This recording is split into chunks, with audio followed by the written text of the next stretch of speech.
Gai wa mo ito mama na fe ke ma be mama na fe ni. Kan gai wa mo koko. Iwo to mo.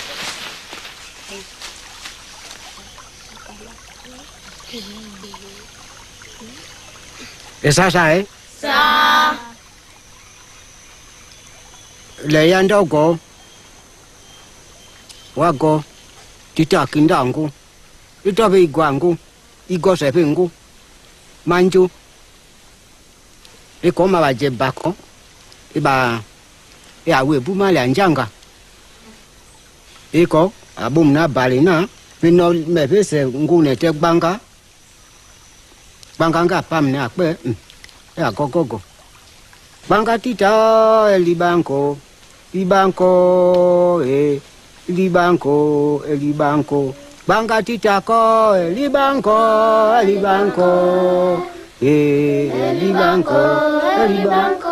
Banga tita ko. El relato está presente en todos los tiempos, en todos los lugares y en todas las culturas.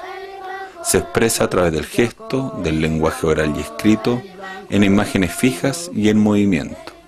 Una de las formas más estudiadas del relato es el cuento. Sus orígenes se remontan a los trabajos del formalista ruso Vladimir Prop, quien en 1928 escribe Morfología del cuento. En su trabajo Prop analiza los 180 cuentos compilados en 1911 bajo la tipología de cuentos maravillosos de Antti Arne.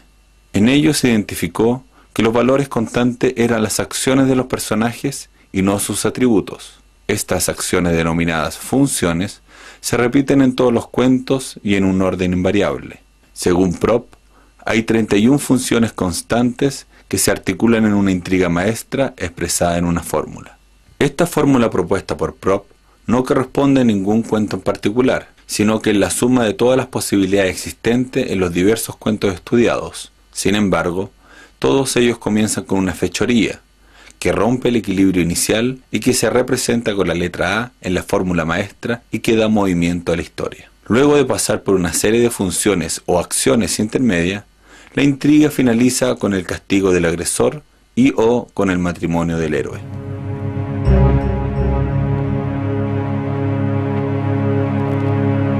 En 1994 se estrena la película Huichán, el juicio, de la realizadora Maga Meneses. Este cortometraje describe la celebración de un juicio según la antigua tradición mapuche. Su historia está basada en el relato del cacique Pascual Coña al misionero capuchino Muegbach.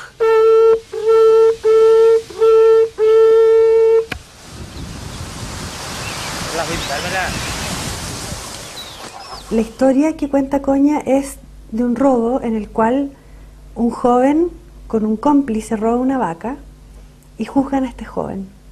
Y el joven se da cuenta durante el juicio que el único que lo puede haber delatado es su cómplice, es el que robó la vaca con él.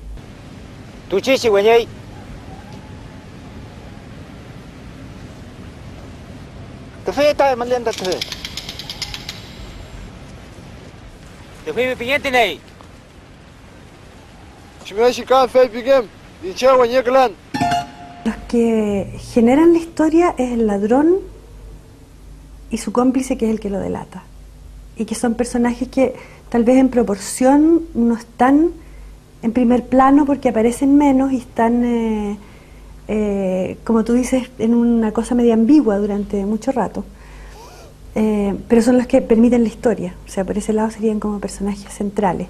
Usando el método inductivo de Prop, que incluye la identificación de unidades mínimas de sentido, llamadas narratemas, la determinación de los valores constantes o funciones, y el análisis de las relaciones establecidas entre estos valores, se pudieron identificar, para la película Huichán, 22 funciones que giran en torno a 3 intrigas.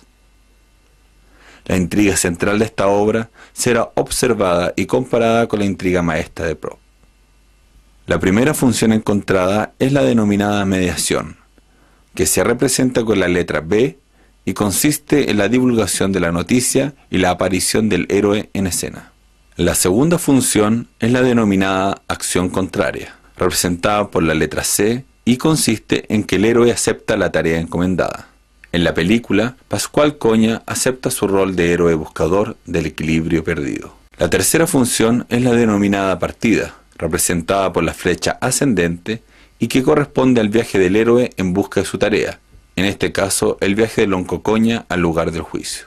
Según Prop, estas funciones más la fechoría inicial constituyen el nudo del argumento. Aun cuando la fechoría se encuentra ausente, ella está implícita en el relato. La cuarta función de la intriga central es la llamada función del donante, designada con la letra D y corresponde a una prueba que sufre el héroe. En el caso de la película, el Loncocoña debe enfrentar la acusación de uno de los miembros de su comunidad por parte del donante, el Loncoyapán. La quinta función es la reacción del héroe frente a la prueba presentada por el donante y designada con la letra E. Esta función se ve reflejada por el reconocimiento público que hace el Loncocoña sobre la fechoría cometida por el miembro de su comunidad. La sexta función es representada por la letra F y se denomina recepción del objeto mágico. Este objeto es entregado por el donante o auxiliador y permite al héroe llegar hasta el lugar donde se encuentra su objeto de búsqueda. Para esta intriga, el objeto mágico es la celebración, pues permite al héroe crear un ambiente de fraternidad entre las comunidades en conflicto y de esta manera recuperar el equilibrio perdido. Esta secuencia narrativa culmina con la reparación de la fechoría a través de la función K. En ella, el objeto de búsqueda del héroe es encontrado y la fechoría castigada. En la película, el Loncocoña, junto al donante, el Loncoyapán, fijan el monto a pagar por el ladrón y el plazo convenido. Por último, encontramos una octava función denominada vuelta, representada por una flecha descendente y que corresponde al retorno del héroe a su lugar de origen.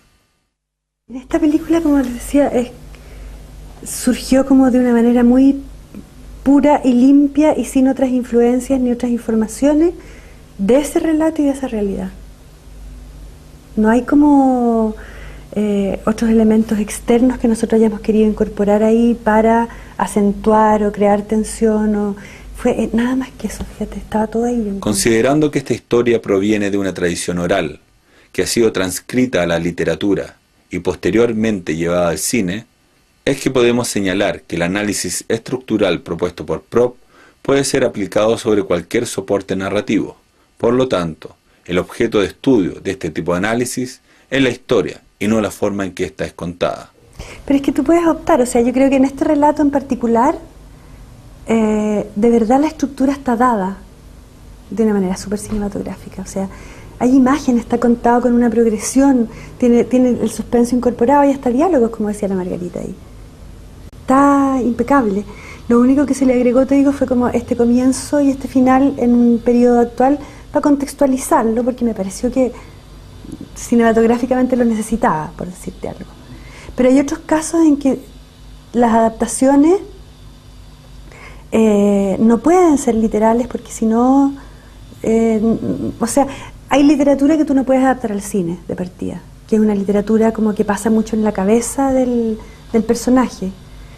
En el cine tú puedes mostrar como hechos, colores, acciones, sucesos. Y por otro lado hay una cantidad de narrativa, de novela, que sí es adaptable y que de hecho se adapta cada rato, siempre hay adaptaciones, pero son versiones distintas de una misma historia, por decirte algo. No está ninguna subordinada a la otra porque es otro lenguaje. Está como traducido a otra materia. Y por lo tanto no es como que Coronación película esté subordinada a Coronación novela, porque es otra cosa, es otra obra, es otro producto. Se narra con otro lenguaje, aunque narran lo mismo.